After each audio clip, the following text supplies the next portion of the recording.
What style means to me is like, I mean, it's very difficult to answer because I can detect it too in the style of Saint Laurent or the style of Karl, or you know, like major fashion figure. You can tell they have a style. So I have people probably thinking I have a style, and I think it's something like very personal, very like about an individual, you know, way of doing things.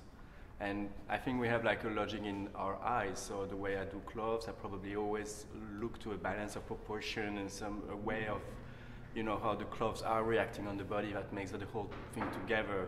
My point of view of aesthetic, all this together makes like, it makes a sort of style.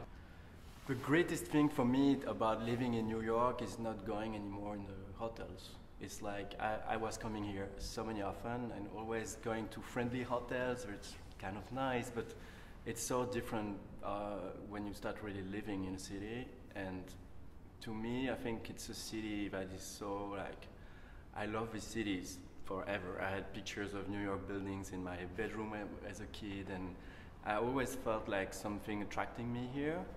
And it sounds logic for me to have a place here to live. And also like to think that it's a city that has so many creative people, artists, and so many things happening, but it's probably there's such an energy here. And the first person coming here were Belgian. If I was born a woman, I would not understand the chance of being a woman. Because when I was a little kid, I was really like thinking, oh, girls were so lucky, they can have dress, they can, you know, they can have all this feminine attire that is so beautiful. I was really into like admiring like all that world, and I was admiring like how it was cool to be like a famous singer, an actress, all these girls, and I don't know, if I would be a girl, I would be like probably a normal girl. Me as a boy, I've always been seeing like as being a girl or women like something that you can really do great things like, and yeah, but I think I would probably be really rather normal. I love artists, and it's problematic for me to think if I have a favorite artist, or it's very difficult. I tend to collect things that are very eclectic, any kind of book, and I always think maybe one day this will be, I mean, I can recognize quality in every possible direction, I think.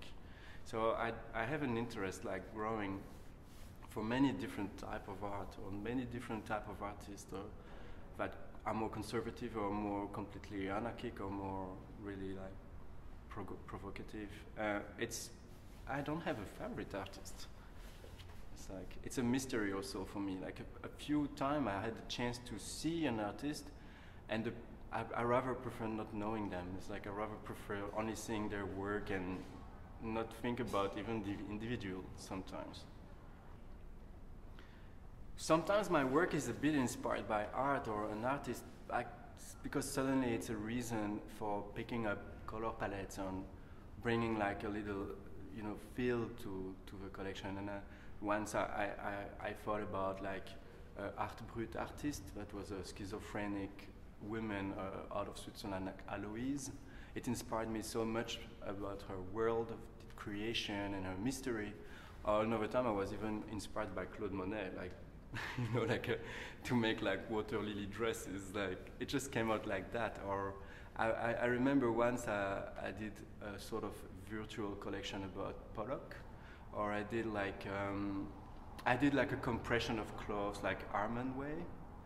So it happens sometimes that an artist can interfere like in terms of reference in my work, but it doesn't happen much actually. It doesn't happen much.